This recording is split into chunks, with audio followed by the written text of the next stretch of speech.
signify by saying aye. Aye. Aye. Opposed? Motion carries.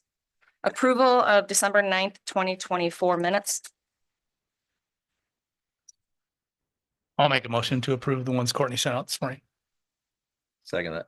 There's a motion and a second. Any more discussion? If not, all those in favor signify by saying aye. Aye. Aye. Opposed? Motion carries. All right, first item on the agenda is new opportunities fiscal year 24 funding request. Good morning, Chad. And I saw you introduce yourself to Mark, so you do know our newest member. We'll go ahead and let you take it from here. I might check and see if that microphone's on.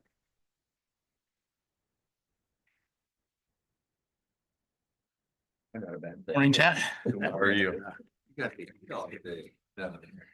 Was cold. He had not put his coat on.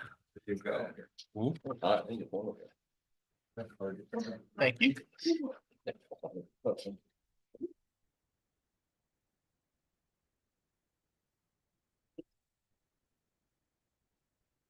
Morning, Chad. Think I need them. Think I need them. Yeah, you know, I thought that was. Thank you very much.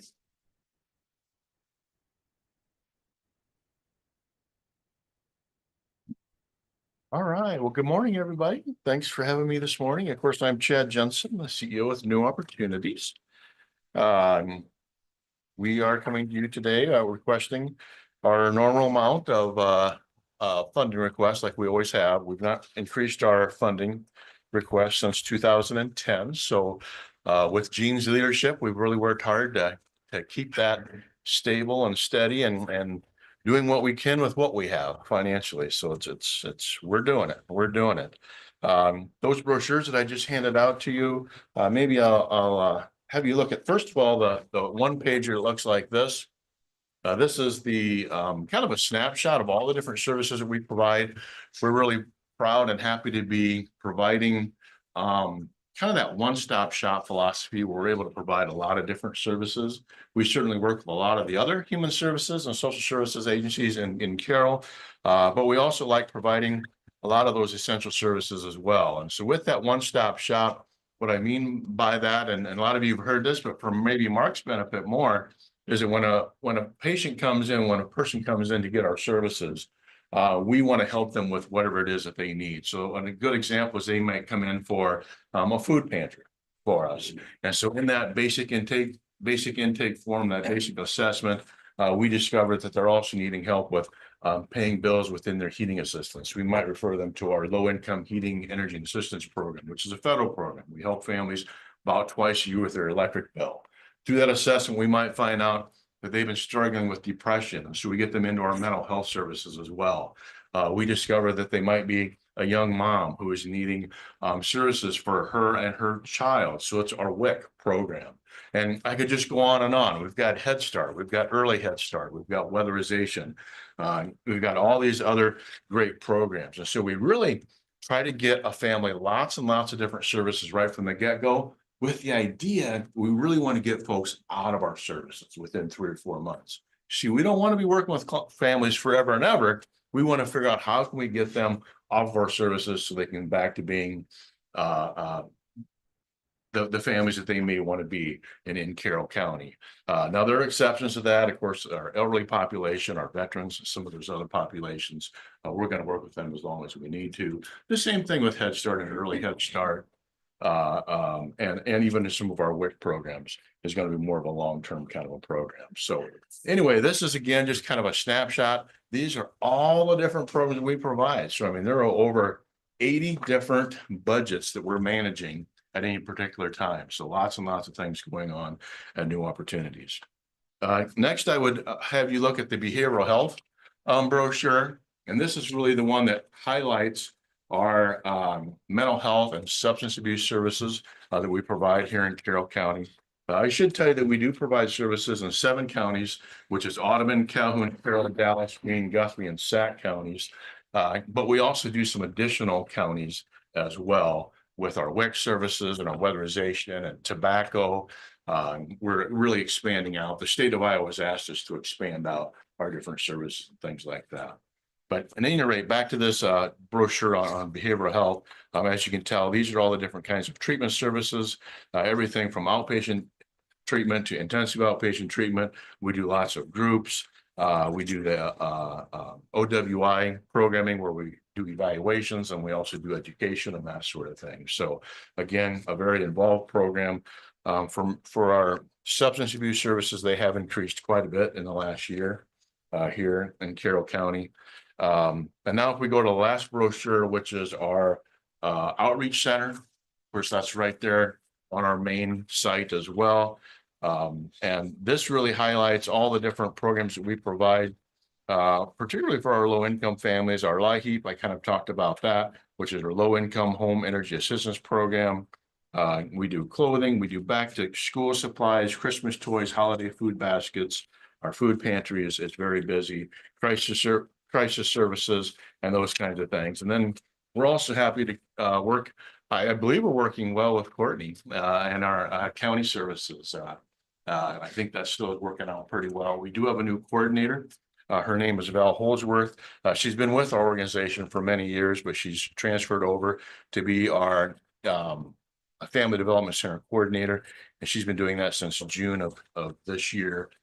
She's very exact, very good with what she does, and works well with our families. And so that program has been really good for us to help Carroll County with, because we're able to get these families who are needing those services, as many services as possible, but also we try to make the county the payer of last resort. So we're able to provide our clients with, if they need heating assistance or something like that, we get them into our heating assistance program first before we would even look at county assistance. So I think that's worked out really, really well. In general, I can tell you that our food pantry has increased in the last year. Our Toys for Tots specifically was up 76 children this year. Our back to school supplies, we were up about 15 more children than we did last year. I said already that our WIC has gone up.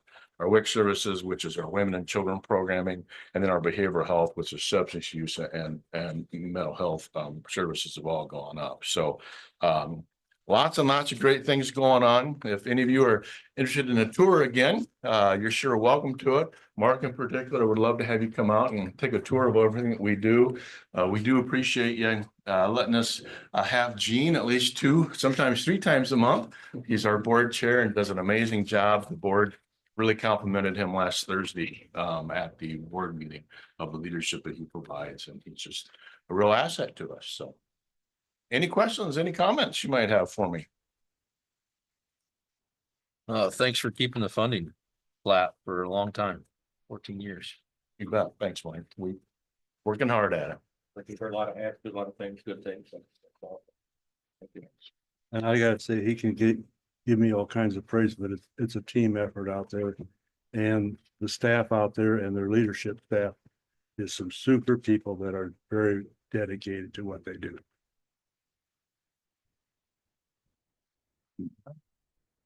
I have no other Thanks, Chad. questions. Thank you very Okay, much. Chad. Thanks, Thank you Chad, for very all you much. guys do. Thanks, Will. Next item on the agenda is Centers Against Abuse and Sexual Assault fiscal year 26 funding request. Good morning. We'll go ahead and have you introduce yourself as well to the board because we do have a new member. Okay. Thank you. Can I hand out some things? Absolutely. Please do.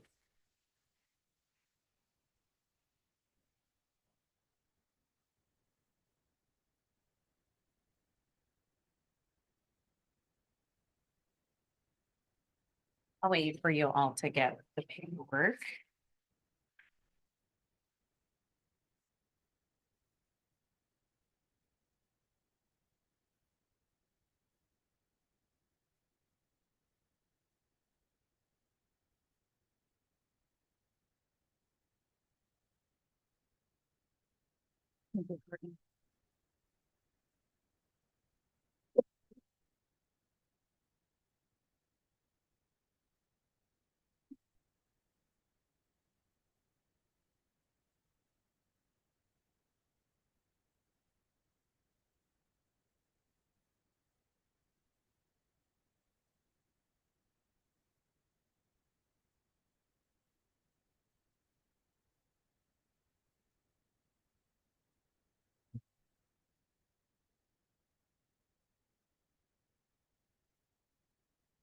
Good morning, everyone. My name is Stephanie Henrich. I'm the Executive Director for Centers Against Abuse and Sexual Assault.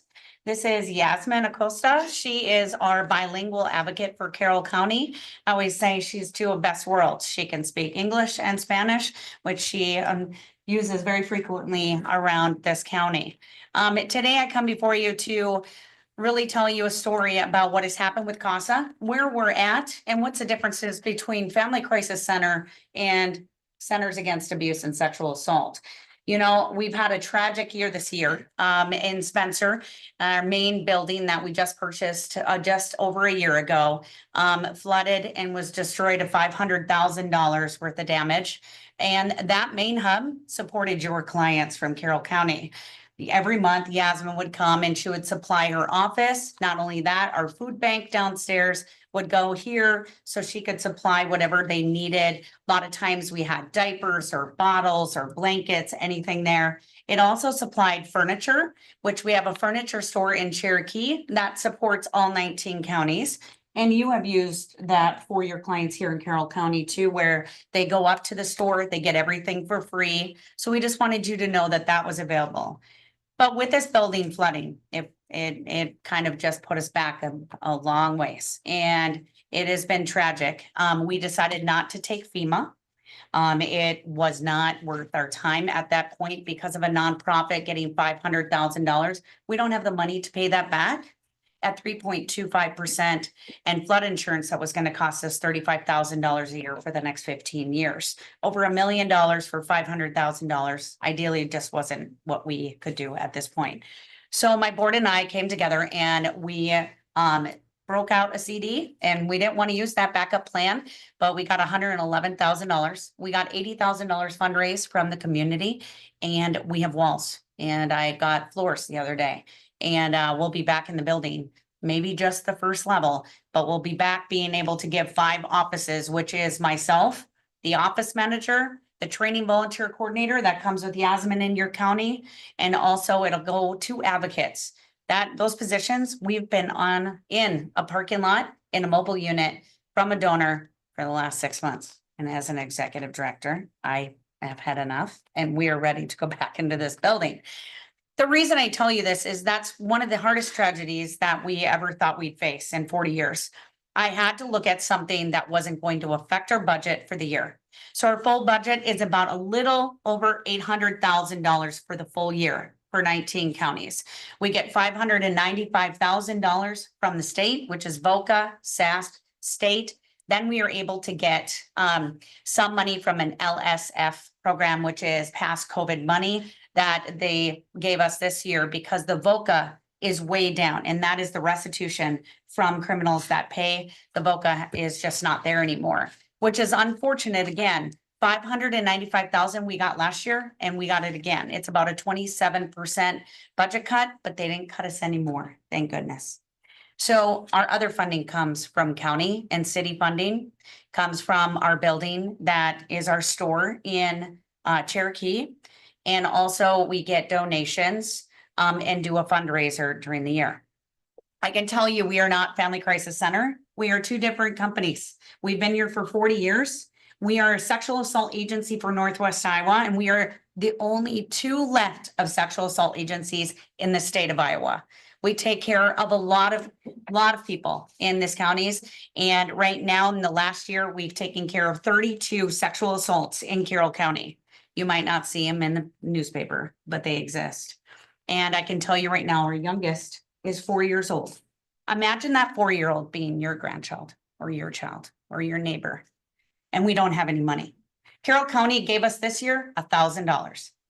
I just received it about 2 weeks ago, and I'll have it gone in a month. We will not, be able to have any more funding for client assistance this year. That is the one thing I'm lacking. I'm doing some grants and we're working through, got a different grant writer that's helping us. But the problem is with $1,000, it doesn't go anywhere. We have to pay the mileage that she has to go around. Also, in this county, we help a lot with rental assistance. We help with utilities. We do work with, what's her name? Michelle from Caring Hearts. Yep. Crisis Apartment. Yeah, we work a lot with her and going into seeing if we can get them into a fast housing first or a hotel. But the funds are very limited this year. And I have to really watch where we are. We will look for our resources in churches, in other agencies. We collaborate very well in this community and we want to continue to do that with everyone. But I'm asking for Carroll County to look at and realize that we need to have more money. If you think about the state money, let's just come down of the $595,000 that they give us. The average advocate was making $15.68 an hour. Regardless of a very low budget this year, I had to give a raise. In 16 years, I had to give a raise. So the average advocate now makes $17 an hour. 90% is funded from the state. 10% has to come out of our pocket. So I have to find it somewhere. So that almost $4,000 I have to find. She also has an office, right? Down the street from here.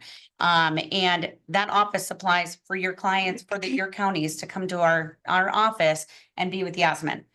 All these things cost money. We pay 50 cents per mile and that mileage will be taken up from the $1,000 very quickly. This is a big county, unfortunately, when it comes to sexual assaults. And we want to be able to continue to give the best service that we can, but the money is limited. Also, what we're really good at is presentations in your schooling. And Yasmin is doing a great job by going in and talking to the schools. Now, K through 12th is what we do. We do curriculum. It's called a second step curriculum that is approved by, the schools from kindergarten to 5th grade. 6th grade and up, we talk about certain things that the teachers or schools that see sexting, human trafficking. We work with other agencies to also collaborate into the schools. We do Kiwanis clubs, Rotary clubs, the Red Hat women. We do whoever call us. Right now we're in Tyson, we're in Wells for their sexual harassment. Anywhere that you need us, we will do, even for your board. I want you to realize that the sexual assaults happen. And we are in desperate need of funding. And we would hope that Carroll County would consider $5,000 for next year's funding to help us get through. Because unfortunately, $1,000 will not do it. Is there any questions that I can answer? Our oldest child is 17 at the time. We have adults, but a lot of children right now. You said there were 32 last year in Carroll County? That is correct. A lot of times too, people think that the sexual assault has to occur right this last year. We've helped a lot of people where they get triggered, especially the holidays. This is where we start to see people calling us just because the holidays trigger, or a lot of times domestic and sexual assault will happen during the holidays. It always increases. So if people are triggered from something that happened 5 years ago, we can still help them. We help them with crime victims compensation, which is where we get them and help them into funding. Our first thing is safety.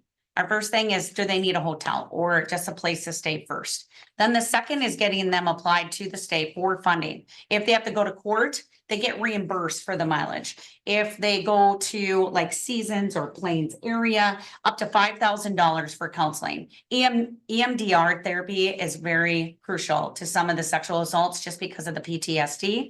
And so we work really hard at getting them into counseling. We will help them with gift cards for gas, groceries, getting rent, utilities. We'll work with other agencies too. If our funding isn't there, we'll collaborate together to work for that. But that money is limited for everybody, even counties, and everybody is kind of strapped and we're all having difficult times, but we have to work together for that funding.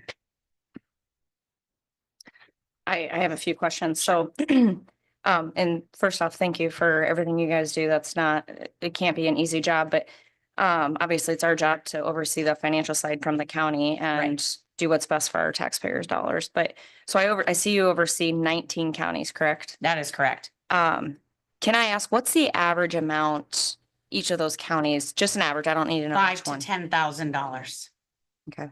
My highest is Plymouth County. I asked for 17 next year because the cases are on such a rise, and they also pay for us to have a big office there. We have a huge office in Lamar's. And so we have asked for them to pay $6,600 for the rent because unfortunately, because of our budget, we couldn't afford that office for a full year with our funding. So a lot of times CVAD will cover and pay. That is one of the things that the state will pay is our offices. We have offices in Carroll, Sioux City, Lamar's, Spencer, and Storm Lake. And so a lot of times the counties will pay. Woodbury County does not support nonprofits at all. Nobody, not Safe Place, not the shelter.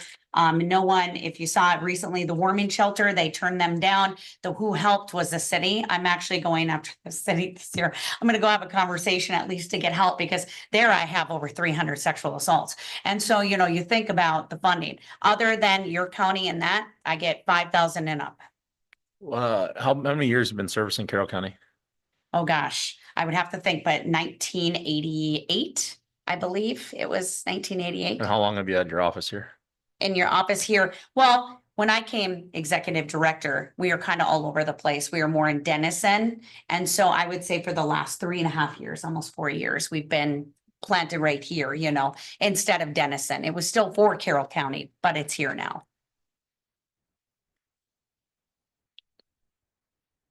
Any other questions? And you know, what I do, Stephanie, is I kind of, for the county, I will separate it out.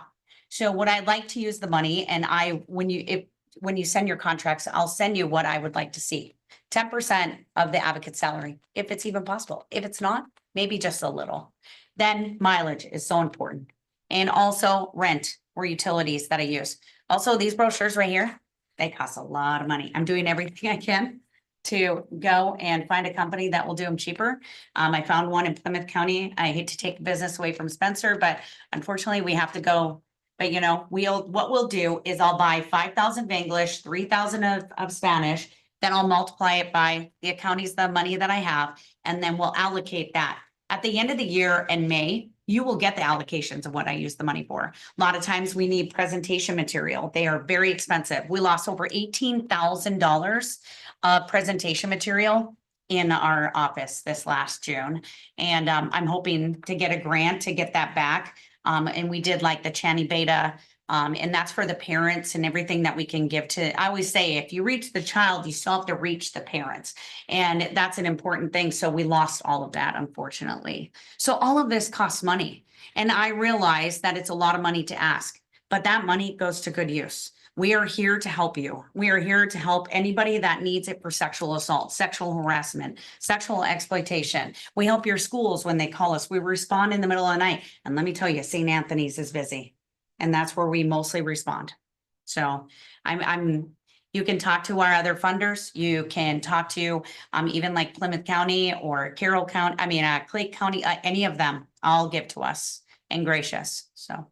Is that some kind of spreadsheet you could actually give to us? Because I just I need some can send quick. it, like when I send you like my audit and stuff. Yeah. Yeah, my audit's being done right now, but I mean, I can absolutely. I'd yeah. appreciate that because just quick math shows Sure. from minus what you get from the state, you're 205 short. Right. And then if you had 19 counties at, I get Five- $82,250 this year from county money. repeat that one more time. $82,250 Okay. from county money. So then you guys do donations and grants and things like that for the lacking of 117. That is correct. Boy, the Okay. grant writers aren't cheap anymore. They're $75 to $100 an hour. But you know, the thing is now, when you're getting the 27% budget cut, you're in a very big competitive world for federal grants. So if they're giving away 40 grants in the United States, you are going against everyone. And it's very difficult. I did find a great grant writer. I have two of them, Peggy Stolly and Judith Stanton from South Sioux. And I just got Judith and she's helping us with our federal just because it's not really our forte, but we have to go after bigger funding. You do. Because unfortunately we need it. Federal and state grants requesting is completely different. It's It a whole different level when you go to. It federal is. level. Federal is very hard to do. So. Well, I appreciate you answering my question. Does anybody else have any more questions? And then when you get that audit, just send it to Courtney and she'll Yeah, send it to us. It should be finished, but like the second week of January. We're Okay. hoping to get in that building and get the rest for them, but, yeah, Vesta is still gonna do our audit again, and then I can get you a report, sure. Yeah, I assume we'll probably start our budget season listening to different elected and department heads first, and then we'll move into doing any nonprofits. after that. Right, But right. we'll I reach just out want to you you. to remember that we're not domestic. We don't take care of domestic. We have a crisis hotline, just like everybody else. I wanted to just explain to you on here, anybody can get a hold of us. So if you know anybody, please call our hotline. We are going to get a new line now. We're finding that having an automated service for crisis, is it Spanish speaking or English? We're doing that now. That's going to be rolling in a couple months. We just got a new website. That was something that absolutely we needed. So please go on it. It is a phenomenal website. I'm very proud of this. Global Research from Des Moines did it for us, and we worked very hard at showing the SARTs. SART teams are sexual response team in your county. Also, showing our new leaf building, what it does and who it supports. And not only that, it tends to the victims and getting help and how to get our help or presentation. So please look it up. It's casaonline.org. And all in here, it shows how you can support us, that we're free and confidential. In the back, it shows the services for what we do. And also all the counties that we cover, my number, the training volunteer coordinator, the business office, and every advocate that works for me is in here.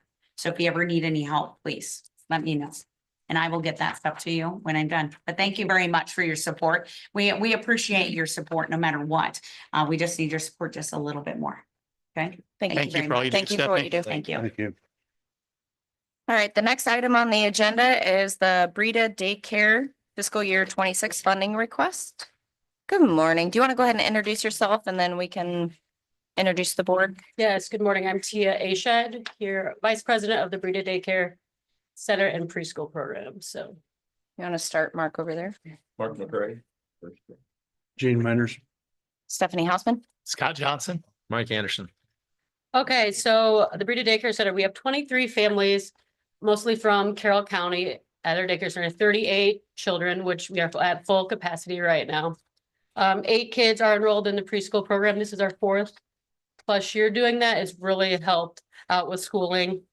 We have 10 employees right now, 4 full-time, 6 part-time. We are short-staffed, as you can guess, about 2 full-time staff members. We have a waiting list of 20 families, which is about 45 kids on it right now. Yeah.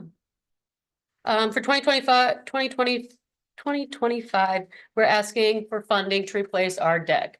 Right now, it's 10 years old, was not built correctly. It is starting to deteriorate, warp. The gates are not closing. And we'd like to expand it. Right now, we can only fit the infant room out there. We'd like to also get the transition room out there so they can have more time to play outside. We'd like to expand it to, right now it's 2030. We'd like to expand it to 2030, 12 by 30. We'd like to expand it to 12 by 45 to get 45 feet to get everybody out there. Yeah, if any questions, please let me know. We do funding. We do fundraisers too. We have our Easter, we're getting prepared for our Easter fundraiser. We do Easter egg hunt. That's our biggest fundraiser of the year. We also do a golf outing. We just started golf outing a couple years ago. Very good fundraiser. Lemonade stands, butter braids. We do fundraisers. We also do get contributions from local authorities. Breda has a lot of small businesses that really help us out. Only question I can think of right now, obviously, you're running into the same issue that every other daycare has. Short-staffed, what you can pay that staff and then not be able to pass along that increase to families that are Yep. bringing their children there because then they struggle with, do we go to work? Do I stay home? And it's a legit, that's a struggle. And then also then impacts our employment. It is a vicious circle. And Mark, I know you're getting really familiar with the daycare world. Until you're in it or on a board, you don't know it. My question would be, do any of the local businesses, do they help give any funding to the Breda Daycare Yes. to get some of their employees to get to work? We don't really, no. No. But the city helps us out. The city of Breda helps us out, and we do have some local businesses that we don't really have that help with the daycare part section of it. It's We just do curious increase our rates every year. But we're getting to that fine line of getting too much. We're right below $200. And that's where if you have more than 3 kids in daycare, It's a fine line there of staying home or paying daycare. Tia, what's your ask this year? 6,000. 6,000, yeah. 6,000. Oh, there. Okay. The total deck is, I mean, we're doing a Trex and it is expensive. We have to do all new underneath and a little bit of cement, so. How many kids do you get from all the other counties? We only have 2 families from other counties. I think it's 4 kids. The most of the parents, the kids you have, do they work in Breda or do they? Surrounding communities. Okay. I would say over 50% are from Breda though. They live in Breda or work around Breda. We have a lot of business. I mean, Nutrient has a few families there. I know that Trophies Plus has a family there. I work right outside of Breda. So yeah, probably half for sure. I don't have any more questions, but I do want to thank you and your board members for everything they do and the staff at Breda Daycare as Thank you. well. And thank you guys for your previous year's contributions. It helps tremendously. Thank you guys. Thanks, Tia. Thank you. Thank you. All right, next on the agenda is RSVP Foster Grandparents Fiscal Year 26 funding request. Good morning. I see. All right. Okay. Ready for me? Yep. So I'm gonna start out with our ask. We will just be asking for RSVP at this time. When we put our packet together for we had the foster grandparent program included in there. I know Scott reported that the director of that program resigned. And we had a board meeting the beginning of December. They discussed the future of the foster grandparent program. That program's a little different than RSVP where it's harder to recruit volunteers for it. It's that limited income volunteer that has to meet that criteria to be part of that program. Looking at the last 5 years, recruitment has been difficult. And in the likelihood in this hiring market of trying to hire a part-time director, the board at that time, the members that were there unanimously decided to relinquish that grant.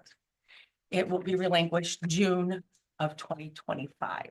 And I At had the not, end of the grant I cycle. had not reported that yet because the workers didn't find out till Thursday. Right. The meeting was on a Monday. Yeah, the volunteers, I spoke with them last Wednesday. We didn't want that out for public knowledge.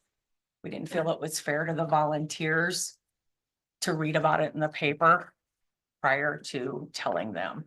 And also our sites, I tried to make contact with all of our sites and just kind of let them know. Sad situation, but like I said, the likelihood of hiring a part-time director would have been quite difficult in that volunteer recruitment. Whereas RSVP, there's no income guidelines, there's no requirements other than you have to be 55 and want to volunteer. So we will just be asking for the 9,000 that we ask for RSVP. Which is level funding. I went back to look. I think that's the same amount of funding we've been requesting since about 2010 roughly. So we look to supplement that. We get a federal grant of $122,500 and we get state funding of $14,705. So your match from the county helps support that local match that we're looking for to get those federal and state grant monies. When you look at a local cost of local resource money with the number of volunteers we have 331 current volunteers right now. It's about a cost of $55 per volunteer, plus bringing in those federal dollars and state dollars into our county. Our local match we look for is $53,571. So the county money helps get that goal. Some of the things that we got going on with RSVP, we have our pen pal program. We had an increase of about 22 volunteers this year because one of our schools had a big influx of new students. So we had to increase those numbers. Luckily, Carroll County people step up to the plate when it comes time to volunteer. We were able to recruit all those people to fill those spots. We have roughly about 200 students that are going through Speak Up. Those are our 2 big education programs. And then we still work with other agencies on where we make referrals. If someone is looking for something like United Way puts on a baby drive, we help find volunteers to fill those spots when they're looking to recruit those things. So we work as a referral with our partner agencies. We also have episodic projects that we try to come up with for volunteers. When people start out volunteering with us, when they're on that younger end, they're more able-bodied. And then as they age, some of the things that they used to do, maybe going into the schools and volunteering. We look for projects that people can do with less mobility. Maybe they can work from home. And the COVID years really taught us a lot of that. If anything good came out of that, it was figuring out what we could do for people that maybe have those issues. So we do things like our Blizzard Pack project, where we get donations and we put things together to go to home delivered meal recipients. So that if we have a blizzard and meals are canceled, there is shelf stable meals for those people. We do our 9/11 project where we put together thank you cards for all of our local emergency personnel. And then we work with other agencies to put together treats and things for them. We have our Veterans Day where we partner with Hy-Vee and we put together cards with pins for local veterans, thanking them for their service. And then Hy-Vee allows us to be at their breakfast to give those things out. We also have our sing-along group that goes around to all the local nursing homes and care facilities that help entertain people. And we also do for our own fundraising. We have an annual golf outing that we put on. Our newsletter that we send out to our volunteers, we sell ads in that to help cover the cost of that newsletter. We still have the generation of people that want to get it in the mail. They don't want emails yet. That's we're a few years out of the way for that. We also have our annual open house at Christmas time. We have volunteers that make quilts. We sell jewelry. We have some like a little boutique of things that we sell to help supplement those things. Any questions for me about RSVP or? Well, you've listed here how many people help in each activity, and I think that's very nice. And these people, again, are not financially supported, where Right. Foster grandparents, they were. Yes, foster grandparents received a tax-free stipend. That's why they had to be that income eligible guideline, which shrinks the group of people that you can recruit for that. Most money. RSVP people wouldn't qualify for foster grandparents. Absolutely. Absolutely. If anything, people would come in and be interested in foster grandparent, find out that they can't qualify, and they'd end up getting referred to RSVP and would be volunteering through us. Like I said, the only limitation is you have to be 55 and want to volunteer. And most generally people walk through the door, and that's because they're looking for things to do. One thing that we forget about, we've gotten so big on impact. What are we giving back to our community? What are students gaining from it? We have forgotten what it means to the volunteer, what it means for people. I have volunteers tell me, well, it gives me something to do, or it gives me, I feel really good when I can give these Sense of things back. purpose. Yeah, and it keeps people's minds active. We have a volunteer, longtime volunteer, starting early stage dementia, and her daughter is now a volunteer also. And that's why I look for these home projects. The daughter will come in and get projects, and then they can work on it together, and it helps keep your mind active, hopefully keeping people healthy longer. And we forget about that. I know we want to measure things. It's hard to measure how someone feels and how it affects them. So I always like to point back to that it means a lot to the volunteers. I hear that. We've been told we're their angels. I question that. For people that know me personally, they might question that, but yeah, but you know, you see how it makes people feel. It's definitely a two-way beneficial street for that program. And I will say you've impacted my daughter's life because she loves her pen pal. I'm glad to hear that. And She does.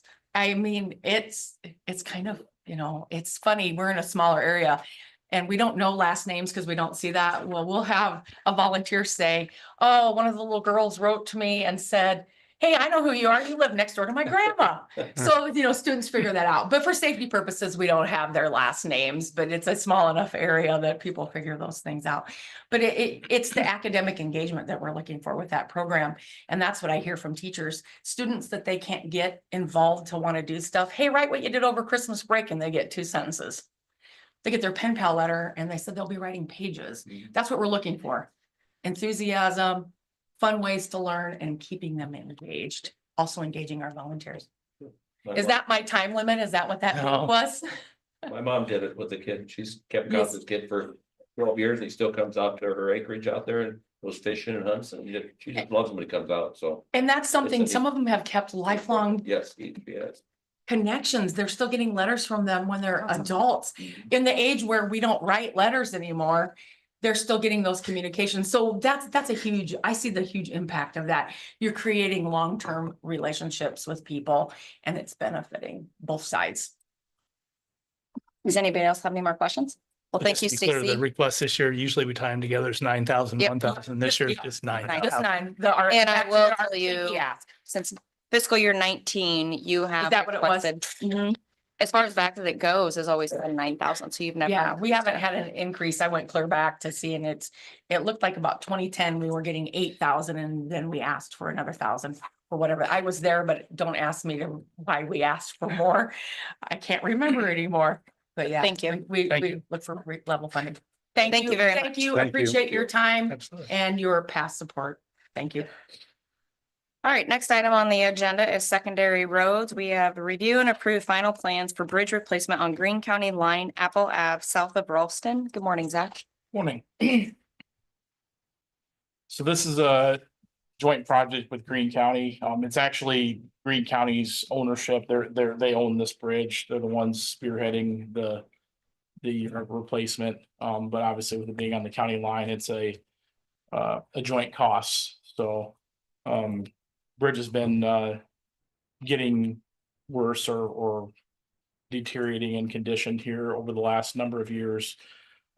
So we're looking to use our HPP federal bridge funds to replace this. So half of this cost would be ours. Be putting a 70-foot slab bridge in, very similar to what we've done in other bridges and recently in the area.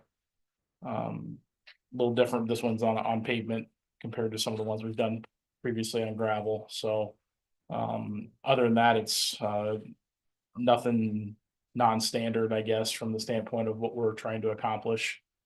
Will the detour go into Greene County or Carroll County? I believe the detour would be going into Greene County. It's about 2 miles shorter going that direction, I believe.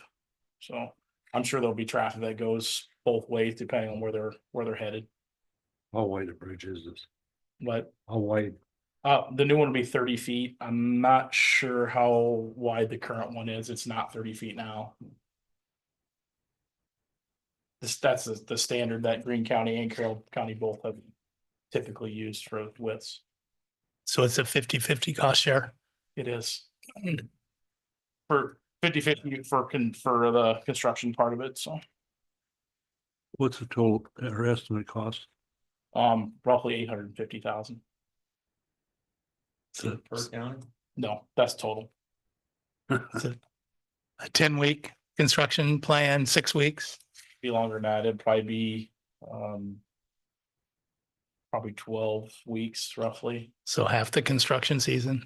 And we don't know spring or fall or when they're going to start. We don't know for sure when they'll start. I'm hoping it'd be as soon as possible once the contract gets signed. For harvest purposes. Well, the Topeka Shiner is in this area, so we have to comply with some rules on that. So when they can be in the water and when they can't. So hopefully they can get some of the early work done that they need to, then they can continue with the rest of the work on the bridge. So it's makes that process a little more detailed. And For you newbies, we had a bridge up by Lanesboro that was complete, but didn't have the deck pulled out from underneath it forming. It sat there for about 2 months before the Topeka Shiner got its thing done. Before we could open the bridge. The police cops come and babysit Topeka Shiners. so Nothing. And has Greene County approved all this already? they approved the final plans this morning as well. There are plans on turning this in to the DOT. It'd be for a March letting. Does anybody else have any further questions? If not, we'll need a motion to approve this and allow the signature. You said this will be a March 11th. Correct.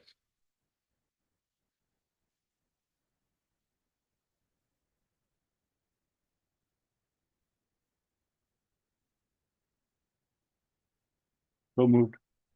One second. There's a motion and a second. Any more discussion? If not, all those in favor signify by saying aye. Aye. Opposed? Motion carries. Thank you. Full board signs? Yep. Okay. How did the first winter storm go for you? Not too bad. Obviously, was a little bit slick, but, from what I've been told, no, major hiccups by any means, so, ice is always something a little different to deal with than snow, so. Well, I have a compliment to give you. I received a phone call this weekend and a constituent was driving through Carroll County and then hit Audubon and said you could tell a big difference, and Carroll County did a great job. So there you be. Glad to hear that. You don't get those very often. Not as often as anyone else.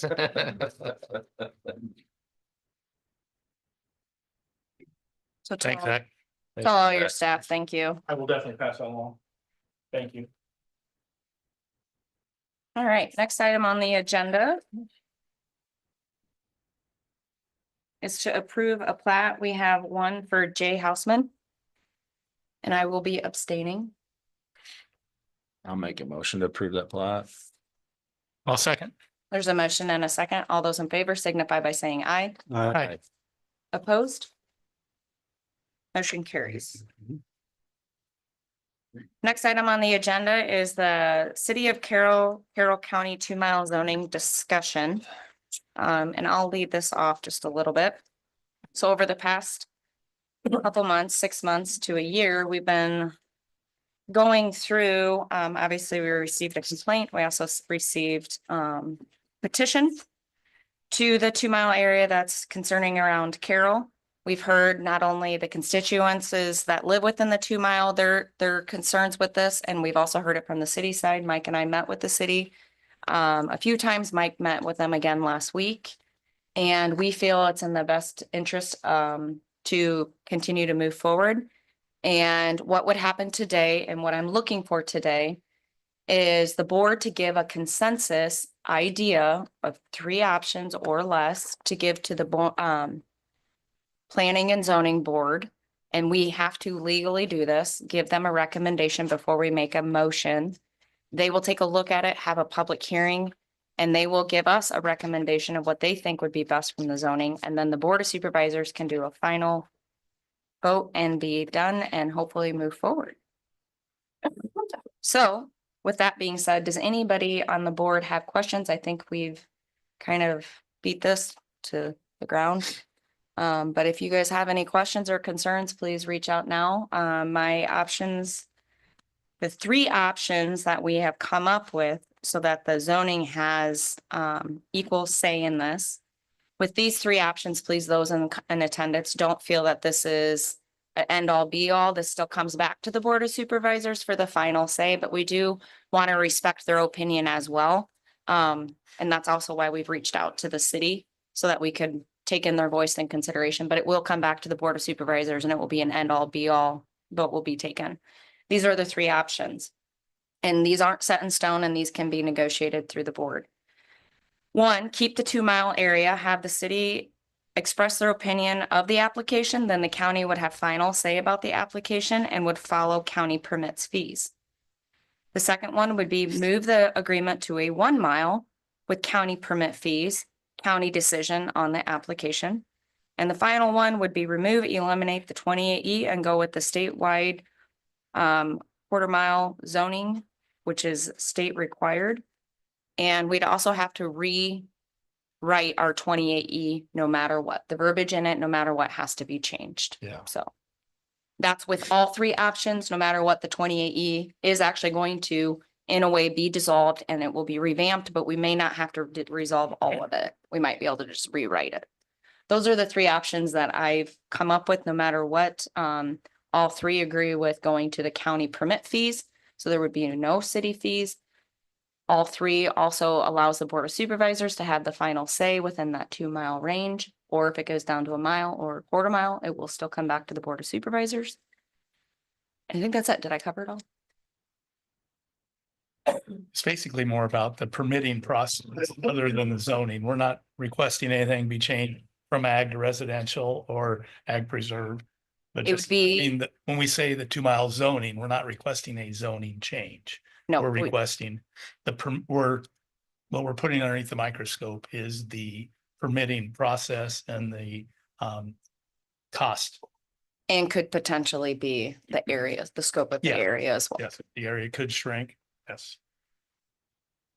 Because correct me if I'm wrong, right now, the 2 mile is paying the city permit fees, correct? Correct. Correct. And what we found out, is that most people that have 2 mile agreements still pay the county permit fees. In most agreements. Say that again. And Right- all the right now- other counties that Oh, have, the other counties. yeah. The other Gotcha, yeah. counties right now is not like that, yeah. I think there's too many options, my personal opinion. okay, Let me, That 2 mile, I don't care, I think it needs to go away altogether, whether you go with a mile. Or dissolved altogether, but we're giving them too many options, so they're gonna help dictate what we want to do. That's not right as far as I'm concerned. I feel like you give them all 3 options, and they're gonna give us a recommendation. You don't have to follow the recommendation. It's what we have to do by law, it sounds like, so. but has there been any consensus between the group, between the city and the county? no, I mean, I'm playing devil's advocate. no, you're right. If we go this way, and then if you come up with a different agreement between the city and county, then you gotta hold another hearing. I'm No. looking at, No, you don't. No, you don't. The 2080 is void right now, basically. You don't have to, we don't have to come to agreements to dissolve the but 2080. but whatever you do, you're gonna have to have them approved at some point in time, If you which don't- means another public hearing. if you don't dissolve it. If you want to create a new 2080, Yeah, But so what you're asking is, did the city, so there was gonna be 2 supervisors and 2 council members And that come happened. up with an agreement. Is that what these options? They're were willing to given? negotiate, but I don't think dissolving it was on their radar. They were, I would have to say, I can't, they didn't. they do not want to dissolve, but they are, they know that.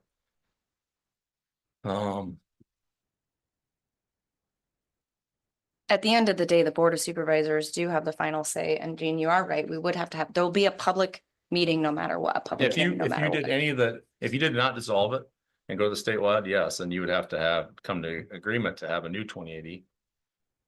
Correct. Mm-mm. not if you go to 20, now if you're going on the quarter, you'd be going. Not if by- it's a quarter, but I'm saying if it's a mile or 2 mile, Yeah. you'd have to have a new agreement with them. But that's what I'm getting But at. so Would, did- would that be advantageous to have that agreement before you go to that public hearing? I don't think so. Have the expense of two public hearings, you're basically, I'm, So what, yeah, I think was the city's input on number 2 and 3 on this? Or was that just, is that what the board is coming, our board? I would feel their consensus was probably number 3. Or what would have been number 2 that I spoke out about. The I middle feel one. like it was number 2 or 3 on the meeting, But- and I let them know on Friday we had to do this and give them And they were okay the with it. zoning, yeah. Okay, well, don't they have to do the same thing? No. Not that I'm aware. We're doing our part. We're worrying about the county side. I wish Sarah was here.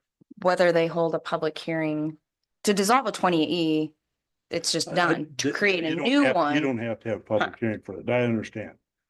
What I'm getting at is I don't want to have, we have expenses get bad enough without having duplications of public hearings. Especially with the publication in the paper. Our 2080 right now is not road right, correct? correct. So Well, there's all kinds of. we're gonna problems give them recommendation, but I feel like, if that's what you're worried about, it'd be great to eliminate it and then come back and ask for what they want. So if you eliminate it, there's no. It's Correct. just over with, nothing has to be done. Correct. But if you want to change it, then we've got to go through a public hearing, correct? So, Correct. so we're giving the county zoning 3 options, which, is there something you would rather do than that, Gene? No, I'm just saying, I would like to hopefully work better together and not have that duplication of those public hearings. I think there will be some cohesiveness between the county and the city. I mean, they know where we're standing. They know. I'm not very smart when it comes to law, but stuff keeps coming up on this, like this, so this started April 1st. And now we are into what, almost, middle of December here. And we just found out, 2 weeks ago that we had to have the zoning thing, like, why is this not brought up before that, We need our zoning administrator in the room. Like right now. She's busy. Busy today. Well. it would It's help- not going it to would help stop if or we had- prevent anything. It would to- help if we had legal representation at this table all the time. I'm not gonna disagree, but it's also not going to stop anything by sending a recommendation to the planning and zoning board, because that has to happen no matter what. And If that's at we least don't the- send a recommendation, this pushes this off another month. Yeah, it's at least a 30-day deal, so I think you send it in and And then what they're gonna do is look at our recommendation and send it back and say, hey, you have to do this, this, this, and this. And then we can move forward. invite the city in, we can invite planning and zoning, we can invite everybody. But I do feel agree. this- is a great first step and I think regardless, we didn't know until a couple weeks ago that planning and zoning had Had even to be be involved. Yes, correct.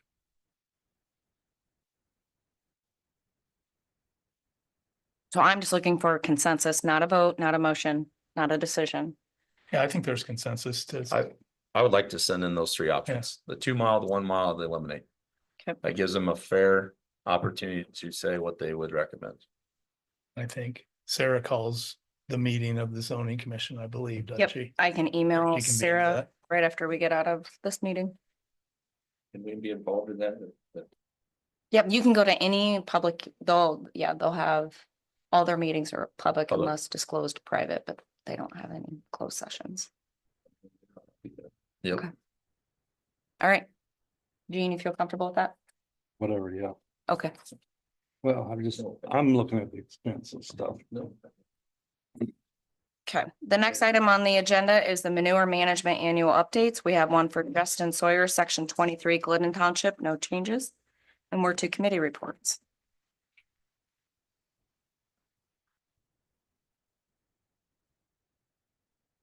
You go first. Sure. I met with Molly Scott at DCAT, very, very good.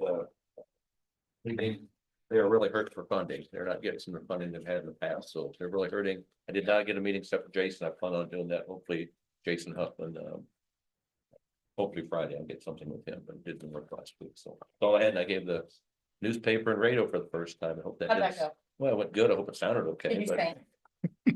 I sang Jingle Bells or that. Thank was- you. No, I did not sing Jingle Bells.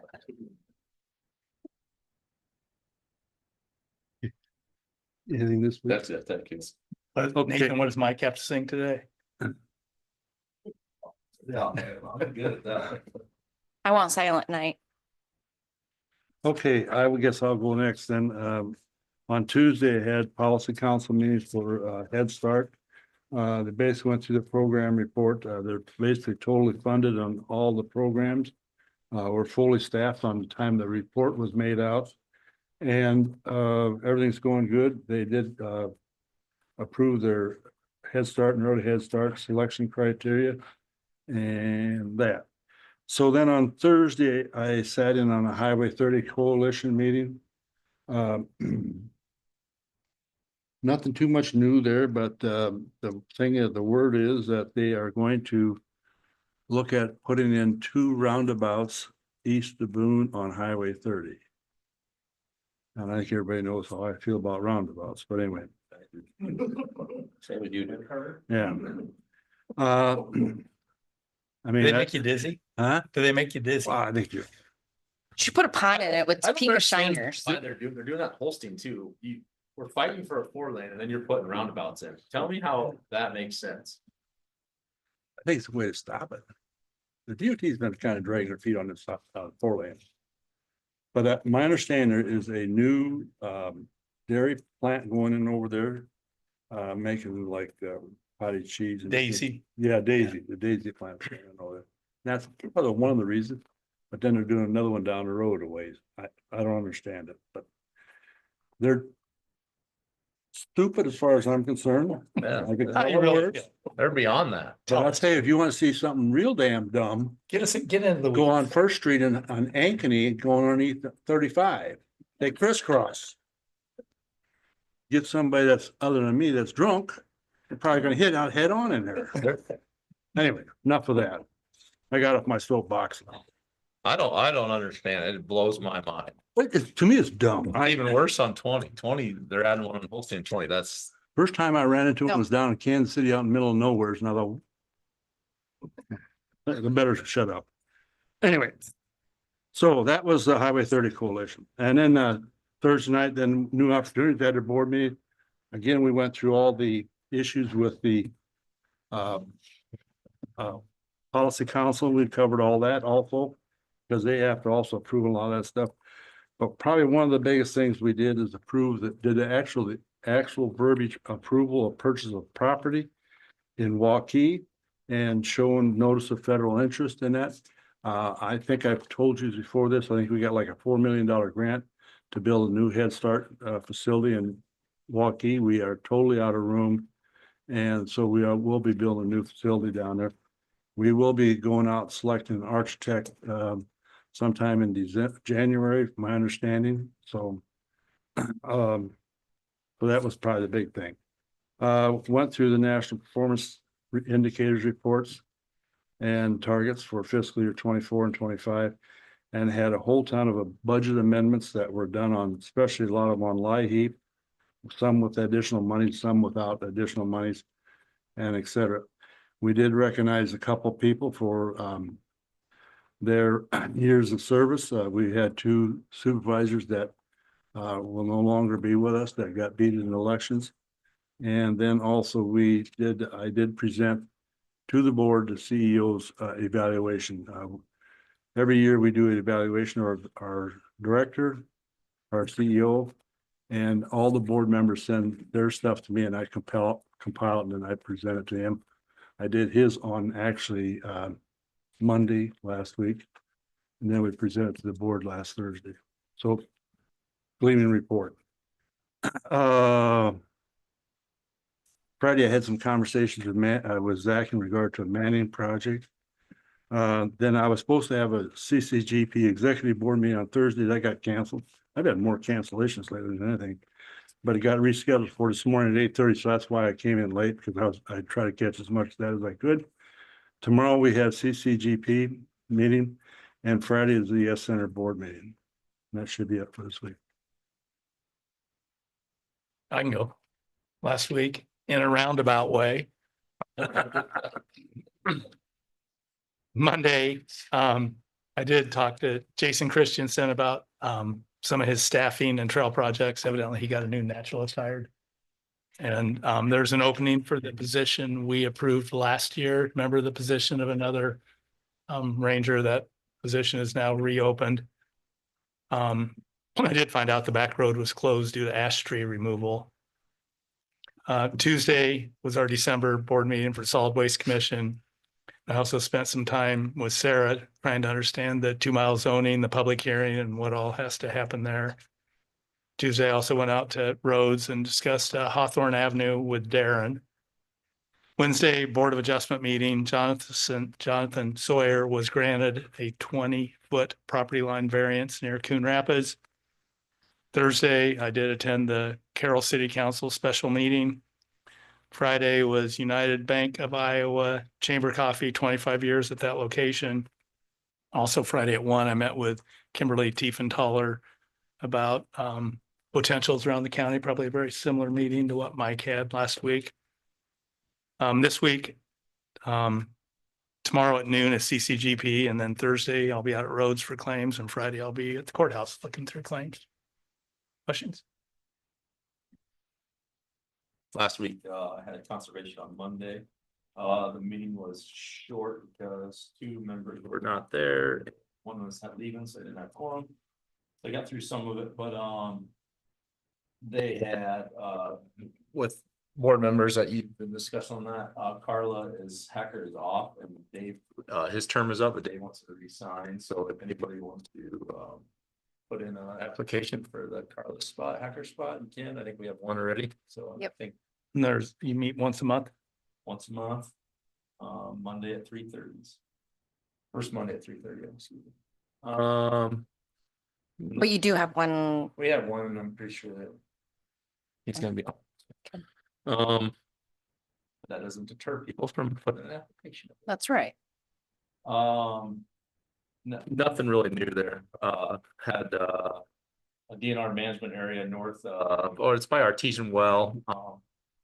Right now, the county manages 2 pieces of, timber over there that, Blackhawk DNR want to, take over the management agreement on that because Artesian needs cleaned up and it's a small enough project. They want to add a couple more, properties with it to be able to put it out for bid to clean up certain, they can't do just. Who's Artesian. Blackhawk? It'd be the DNR out of Blackhawk, sorry, out of Lakeview, that section. Oh, okay, gotcha. Yeah, yeah, Okay.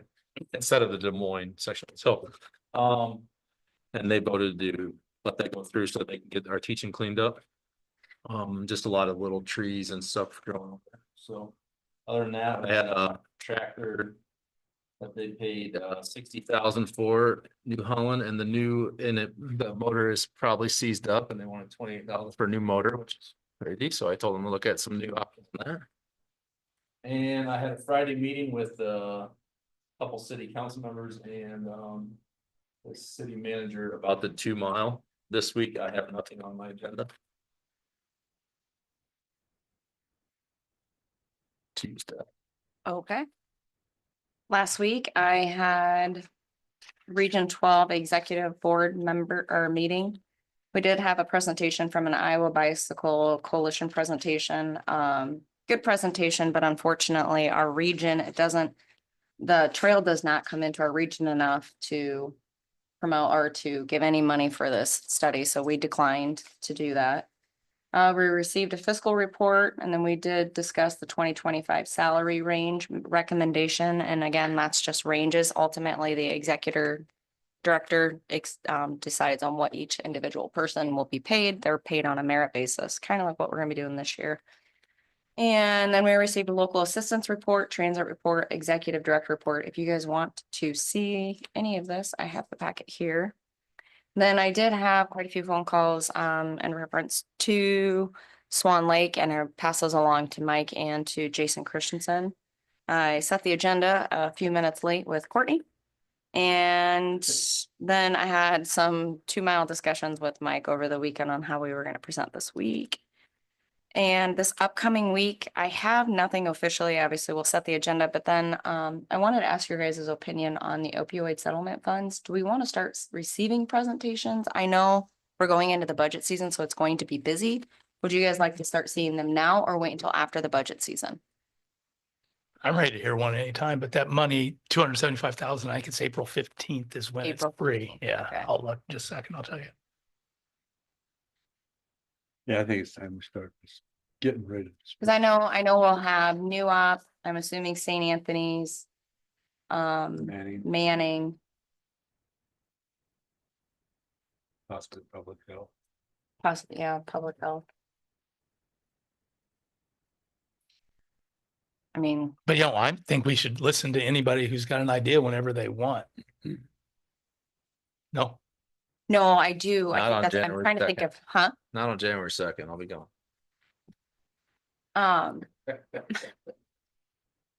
After January 2nd, how do we publicize so people know to come in and present? it's March 15th. Well, we've heard from 3 people, correct? Yeah. New Opportunities, Manning Recovery Center, and St. Anthony. I think St. Anthony's has a different proposal. Yeah, I think we should be open ears to any of them at any time. Yeah. I would send an email out to them and say, we've heard, particularly we've heard from some of you, if you got anything new to add to it. And then we And just add them to the Or agenda. update us up on your proposals. Okay. Because there's probably things that changed with them also. New Robert Manning. And public health. Okay. Courtney, what do we got for next week? Can I back up a little bit on my report? I just I sent you all an email Oh, yeah. in regard to the behavioral health thing. That was, I think on Thursday, I got that notice that the state has went ahead and appointed approved one organization, and I can't remember what that name was again. I think this is gonna be detrimental to the public behavioral health sector. It is also gonna lose our local voice and behavioral health on a local level. It's, I think it's gonna be disastrous. And I don't want to be the person of doom and gloom, but I'm wishing them the best of luck, but I think it's not good. So, but the whole state is going to one vendor. So it's got to be more of a state's got her totally by the control. And as I've said many times, you can throw it against the wall 5 years from now, it's all going to change again. That's enough of that. If anybody's got any questions, I can give me. Courtney, what do we have for next week? Judge New coming to do the oaths of office, probably do that right before the meeting. All 5 of us. Only those that were elected, I mean, for you, us 3 and the sheriff. and you said all 5 of us. I was thinking, no, all 5 that, yes. Carroll County funding request, or I'm sorry, Carroll County Fair funding request. Then we have the Region 12 contract for Ordinances. And then I will have a plat. Okay. Any comments or concerns or questions from those in attendance? All I have. Do you have any idea when that Board of Adjustment meeting will be? I'm sure it will be in January. So I actually am compiling that email right now, and I did put in it, when you hold this meeting, please let the Board of Supervisors know so we can be present. And I do know when they hold them, they post a public notice on the front of the courthouse, which isn't real convenient, but I can text you whenever she gets back to me. But Dick, it's not Board of I'll text Adjustment. Marcy. Board of Adjustment is where you want a variance. It's the zoning commission. Yeah. Okay. Whenever that meeting is, Marcy, I'll just give you a text. Thank you. Yep. All right, motion to adjourn. So moved. Second. Motion and a second. Any more discussion? If not, all those in favor signify by saying aye. Aye. Opposed? Motion carries.